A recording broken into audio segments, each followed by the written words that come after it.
we aren't quite as lucky. That's right. It's possible to see some pretty fascinating severe weather this late into the season.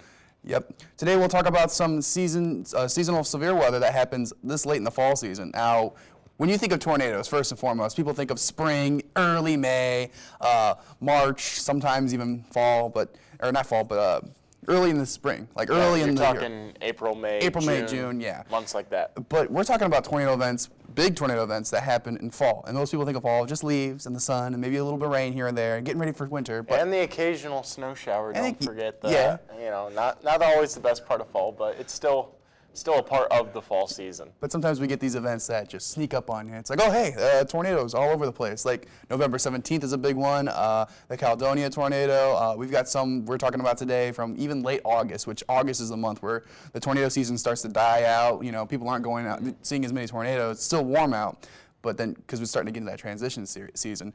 We had some of the chasers this summer, the other day, go out to Kokomo and those regions to see those. So it's really fascinating when we have these kind of events going on. So yeah, it's just crazy. First of all, that we want to talk about is the Kokomo tornado, and you know more about that, the Kokomo and Fort Wayne area. Yeah, so you know, we talked about this on the last show as well. It was one of our top 10 scariest weather events of 2016.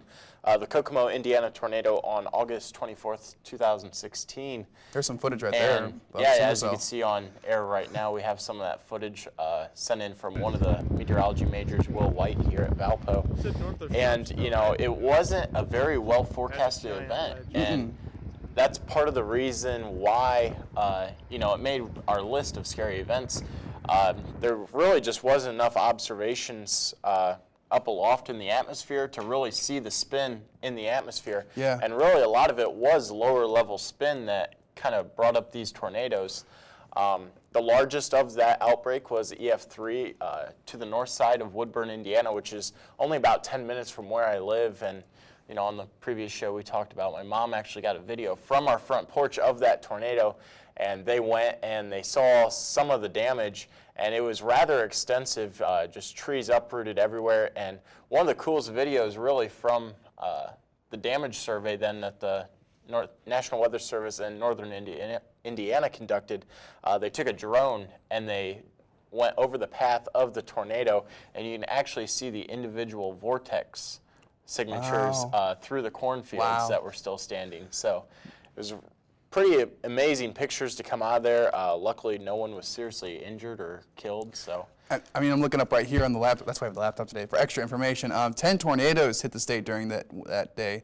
I mean, EF3. We just started class. See, that was the first day of school. It was the first or second day of school. And here at VUTV, we were trying to keep it on track on social media, but we just started working here for the semester, and it caught me by surprise for sure, because I thought, oh yeah, there'll be a bunch of showers and thunderstorms, but these things were not well predicted. Everyone was like, whoa, caught by surprise. And it extended not only in Indiana, but also over into Ohio later on in the afternoon. The same tornado that hit Woodburn moved off into Ohio, and something you don't regularly see, a tornado emergency was issued for Archbold, Ohio. So tornado emergency, for people that may not know, it's whenever there's a very large and dangerous tornado heading for an area of increased population, so a city. And Archbold is a big enough town that they ended up and they issued that tornado emergency. So I mean, that's something that doesn't happen very commonly, really, ever. You know, only a couple times a year, and yeah, so they brought that up. Yeah. So also another event we want to talk about is the Central Illinois one. Which has happened. Another one, Will White was out there again with those in Cameron. They went out to chase as well, some meteorology students. And we, as VUTV, decided that they weren't going to go out that night. But look, we have some footage right there. Look at that tornado.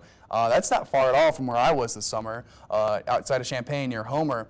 And I got to tell you, it's pretty shocking as well, because I was here and it didn't seem like when I was here at home, I mean, it didn't seem like a typical normal rainy thunderstorm day, but those guys out there had some pretty interesting weather. I know at WCIA3, they were going crazy over this. I know Jack and Derek were just outside, or not outside, but inside, just going crazy trying to keep tabs on this, because it was just so unexpected as well. Now the next one I want to talk about happened in November, actually. November 10th, 2002, what they call the Veterans Day outbreak of 2002 across Indiana and Ohio. It's the second largest outbreak ever in the month of November, and it had an impact on me even though I was only in kindergarten. I want to hear this story, yeah. So Van Wert is only about 20 minutes from where I live, and so after the storm went through, me and my family, we loaded up into the car and we drove over to Van Wert and saw the damage. And really, that's what got me hooked on meteorology. You know, we drove through town and it was really devastating to see all the damage, but you know, just to see pieces of sheet metal wrapped around trees that were bare, and I mean, just pieces of everybody's lives scattered all over had a profound impact on me. Yeah, there's just so many events that happened. I mean, we'll talk about later on more so Washington. That was a big one. But yeah, we're going to take a quick break here in just a minute. Thanks for sticking with us. We're going to take a quick break here. But when we come back, we'll talk about another fall severe weather event that had a big impact here on the meteorology students at VU, especially me as a senior, freshman year, was a big impact. Plus, take a look at your forecast for the beginning of the work week. You're watching the Cold Front only on VUTV Channel 15.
Valparaiso University, where passion meets purpose.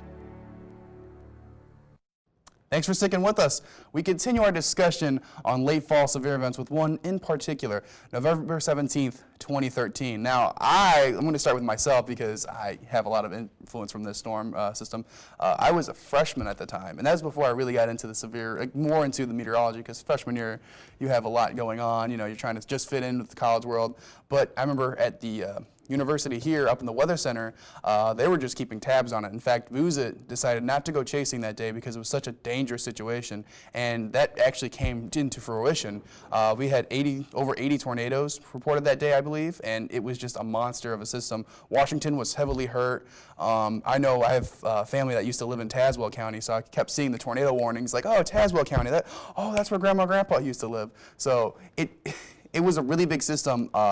I remember talking the next day, we went to class. The next time we had class, I think it was a Monday morning for 103. We didn't even do we had a brief weather discussion, which never happens in 103. You've had it. Mm-hmm. And you know, like, Dr. Wolf we sat there and talked over with us like what had happened because it was such a significant fall event.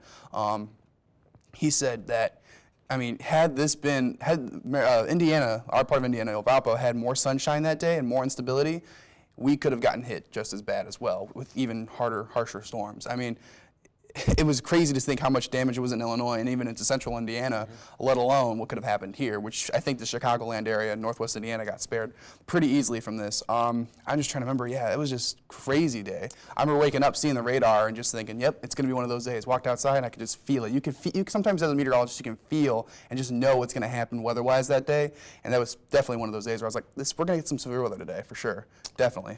And just to kind of put this into perspective for people how big of an event this was, not only for Washington, but across the state of Illinois as a whole. It was the 4th largest tornado outbreak in Illinois since 1950. Yep. So it was more than just Washington. I mean, really, the entire state was under the gun during this event. Oh yeah, I mean all the way down in Paducah, even had to, the National Weather Service in Paducah had to issue counties or warnings for counties in southern Illinois. Even in Kentucky there was a few. All the way into Indiana, I think Lincoln's office, Paducah's office, Indianapolis's office, and Evansville, like all those areas had to keep in contact with each other just because the system wasn't extremely wide, but wide enough where each individual place had the same consistent pattern going on. But Paducah, I think they had a couple EF0s, EF1s, EF2s around the area, their forecast area. But I mean, the worst of it was Washington, EF4 tornado. Some people speculate that it could have gone EF5 had it hit more stuff, had it had more buildings to hit, which is kind of scary to think about. I've seen footage before where it had, the guy was filming the tornado and he had tried to outrace it and it was coming at one direction. He was driving this way and he went, nope, other direction, because he knew that thing was a monster coming at him. One of our own meteorology students actually lives outside of Washington. He's given me a story a couple times about it, and he said that the rebuilding process was just actually crazy for them. Like he had to go through the rest of his high school career with that in mind. I mean, he was going into he was in senior year of high school, and he had to witness that tornado and all that stuff. And he had friends and family impacted by it as well. So that's just crazy. You know, the videos that I've seen as well, it was late enough into the season that, you know, all the leaves were already on the ground, Yep. the trees were bare. So, you know, while people were probably more on the lookout for, oh, when's the first snow shower, or, you know, what's the weather going to be like for Thanksgiving? Is it going to be, you know, cooler than normal, or, you know, and then all of a sudden they're having to worry about this extremely large and dangerous tornado bearing down on the city of about 15,000 people. Mm-hmm. So, I mean, it's by no means a small town either. I mean, not. it's a fairly well-off town. You could call it a suburb of Peoria, basically, because a lot of people there from Washington work in Peoria at the Caterpillar station or the factory, or just, you know, Peoria in general. I mean, Peoria's a pretty sizable town too. Oh yeah. So I mean, Washington's a pretty sizable suburb too. And I mean, I guess you could really, unfortunate for Washington, but maybe fortunate for Peoria. I mean, had it gone through the heart of Peoria, it could have been a much worse situation than what it already was. Oh yeah, it was a mess of a system, and I'm just lucky Valpo was spared, but I still to this day feel pretty bad for what happened down in central Illinois. But it's just insane. Just to think about like the magnitude of power these storms can cause. And you were saying before, like people weren't expecting this. Most of the videos you see are cornfields aren't even there anymore. Like everything's been harvested, ready to go, and you've got a tornado coming through. And that's really the focus of this special is, you know, these systems, you know, they're big, they're mean, but the scariest part is that they catch people off guard because they're so late in the season. All right, well, we're going to take another commercial break right here, but when we come back, we explain the meteorology behind these rare events. Stay tuned, everyone.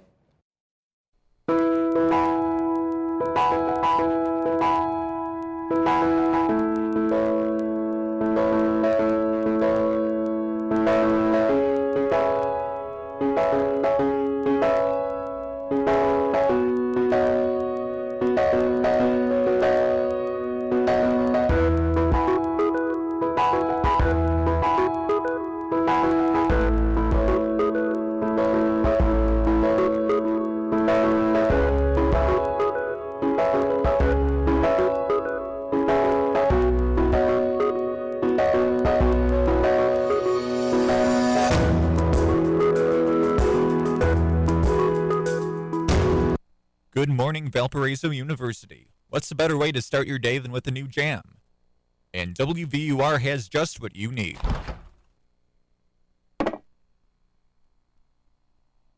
But if you close your eyes, does it almost feel like nothing changed at all? And if you close your eyes, does it...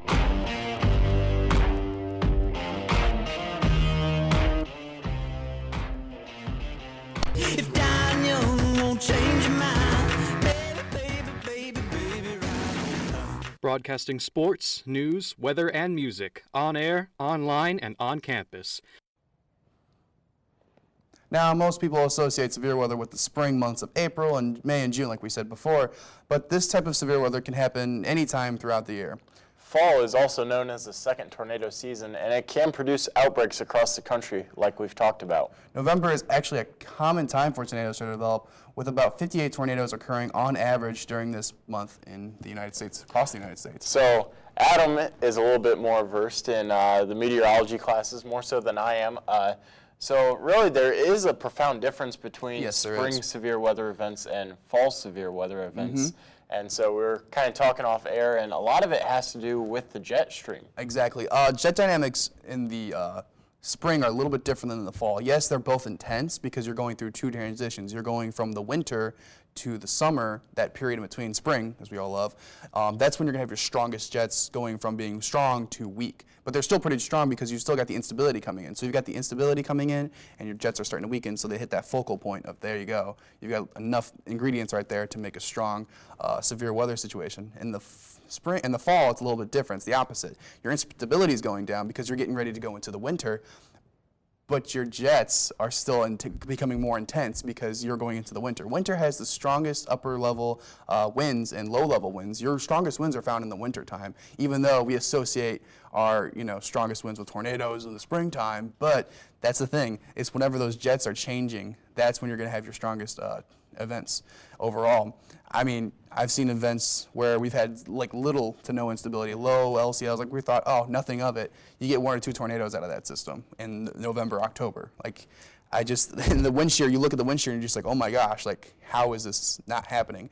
Dr. Wolf's even told us plenty of times in class that if winter had the instability and the heat and the temperature and the warmth of the summertime, with the winds that they have, tornado outbreaks would be common, so common in the winter. But since we have no instability and we're cooler and cold, if we're thinking about snow, we have the conditions for snowfall, we don't have quite as intense systems.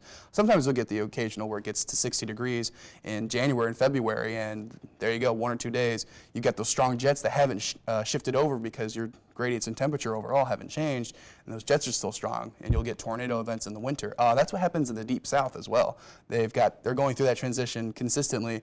That's why they get tornadoes usually first and foremost in the season. Then the Midwest gets it, and then the upper Midwest into the northern plains sees the last of it by the end of June.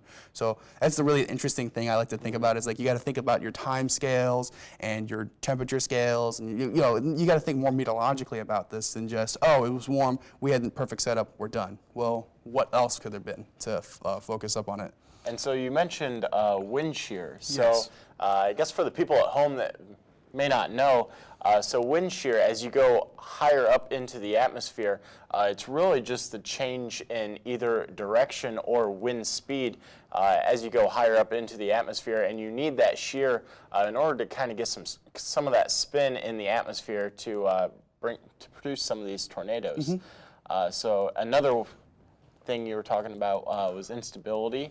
Is that more prevalent in the spring or the fall, or is that, Instability is more of a spring, summer thing. You'll have days in the summer where it's like you have no setup for severe weather, but you have instability that's through the roof. You'll have Cape 7,000, and for a meteorologist, 7,000 Cape is amazing. You want that. It's crazy amounts of Cape, but you'll have no other ingredients to make severe weather, and you'll be a sunny day in Chicago. But you get strong enough instability, sunshine coming out and warming the air, you get strong enough instability mixed in with those jet streaks, that's, good ingredients for severe weather. Instability, though, in the springtime, because you're warming up, you're going to have stronger instability, but you're cooling off now, your instability is not quite as important. I looked at maps a couple weeks ago of any Cape just to see if there was any hope left to see any severe weather, which there was a system this week later on. Jake might be talking about, or not, because it might not be a big deal at all. Some models will put out 6 or 7 days in the future, and some people say if it has the strength to go the distance, the instability with it, and the strong enough temperature gradient that it could do something before we're done and all said and done until Now, I'm not going to give away any secrets yet, but I will be talking about a little something in my forecast coming up. Okay, good. But talking about Cape, me being the farm kid, yeah, real funny, but, one of the highest areas that you'll see Cape, during a hot sunny day in the summer is across the Corn Belt, especially into Iowa. Oh, yeah. You'll get the large cornfields warming up, and they literally let off what they call corn sweat moisture into the atmosphere, and that produces a lot of instability in and of itself. So it's kind of weird to think about, but some of these cornfields are actually having an impact on the weather to help produce some of that CAPE. Yep, I mean, corn's changed the landscape of how weather is here across the United States over the 300 years that the United States have been here. So that's definitely had an impact. When we come back, we'll let you know if there are any other chances for severe weather in the week ahead. I don't think there are, but stay tuned for my forecast.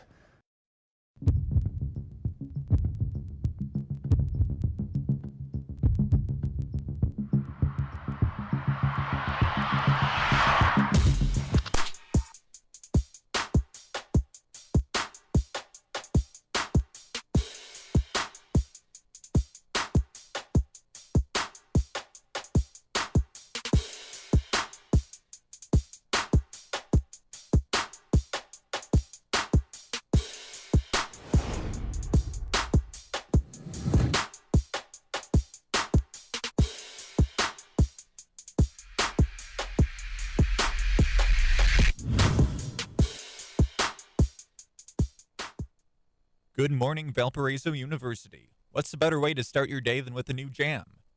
And WVUR has just what you need.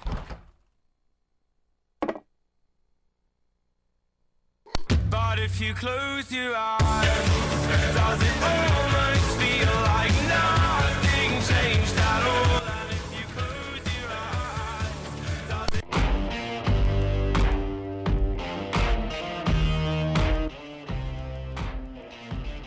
If dying young won't change your mind, baby, baby, baby, baby, right. Broadcasting sports, news, weather, and music on air, online, and on campus.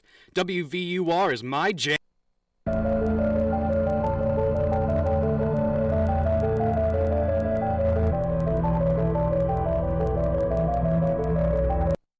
Hello, welcome back to the cold front. You can see behind me, it's been a beautiful day in Valparaiso, really plenty of sunshine.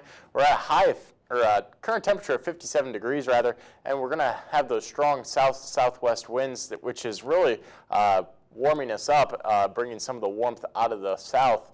We're really not the only warm spot across the area either. You can see 55 in Kankakee and the lower to mid 50s across the parts of southern Illinois as well.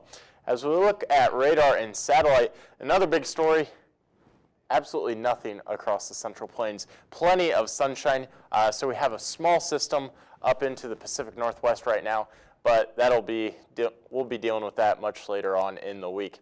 So our headlines, plenty of sunny skies, warm days, and some chilly nights as well as we head into the next couple of days or so. So as we head overnight tonight, 5 a.m., well, here's your chilly night. 34 in Valparaiso, 34 in Rensselaer, 36 over in Pontiac. But as we head through your Monday, we warm up into the mid to lower 50s, 57 in Valpo, as well as in Wheatfield and Joliet. And as we head into your Tuesday morning, 6:15, here we are, getting the kids up and ready to go to school. 40 in Valparaiso, 42 in Gary, and 40 over in Ottawa. Now looking at future radar, you can see much like current radar, there's nothing really going on behind me. As we head into your Monday morning, you can see just a few scattered clouds across the region, and they begin to thicken up, as we head through your Monday evening. Here we are, 9 o'clock. But by the time we head into your Tuesday afternoon and evening, you can see the clouds are off to the east, and they're going to remain that way. So your forecast for tonight, a low of 36 with clear skies and winds out of the south-southwest, which are bringing in those warmer temps. A look at tomorrow, high of 58 with sunny conditions, and once again, a wind out of the south-southwest at 10 to 15 miles per hour. Now, as we look at your 7-day forecast, you can see we're going to be warm over the next several days, Tuesday and Wednesday, with highs in the upper 50s. Thursday, we make it into the lower 60s. By Friday, you can see we are in the mid-60s, with a chance of some showers and thunderstorms. And of course, don't forget to follow us on social media, Facebook, YouTube, and Twitter, VUTV Weather on Facebook, at Valpo VUTV on Twitter, and Valpo VUTV on YouTube. So It looks like an interesting forecast. I've just been surprised this whole autumn season that we've been so warm. Like that never happens. Like usually we're cold, we're rainy, we have lake effect every other weekend, and it's just. And so we've kind of been discussing this in my meteorology class right now, warm air advection. And so that's how we're getting to be this warm for this part of the year. We're having these winds out of the south, which is essentially pushing all this warm air, which is usually down south. You're talking Alabama, Mississippi, Louisiana and Texas, and it's pushing it farther north into our area. So obviously we're not going to be seeing 80s and 90s, but we're not seeing our normal temps in the mid 40s either. So we're right around the 60-degree mark, which is pretty remarkable for this time of the year. I mean, WGN, I was with Tom Skilling, and he said, boy, looking at the models, he was looking at the future models, like even into next month in January, he's like, we're above average for the rest of this whole time. I mean, I've just been insane. It's been insane how nice of a fall this has been compared to falls past, where it's been rainy, or we haven't had snow yet. And there's been a couple of years we've had snow in October, and now we can't even think about snow So yet. my grandpa just celebrated his birthday November 2nd, and he was saying 50 years ago, where I'm from, they had several inches of snow. So he went over to my great-grandma's for his birthday, and he said he got his car stuck, so he had to walk. He was right down the road. He got his car stuck, and he had to go walk and get the tractor to pull out his own car. So he said, it's amazing how much, things can change year to year. 1 year you're dealing with a massive snowstorm, and the next year you're having temperatures in the mid 60s. So it's been really nice to have. And Thanksgiving hopefully will be nice as well. So that just about does it for yet another episode of The Cold Front. Follow us at VUTV Weather on Facebook as well for the latest weather updates, as Jake mentioned before. yeah. And also stay up to date on the latest news here on campus and around the country by following VUTV on Facebook, Twitter, and YouTube. I'm Adam. And I'm Jake. Have a great start to the week, Valpo. And see, after our long break, we're going to have our next Sunday. We won't be here, but have a happy Thanksgiving, guys. Yes, sir.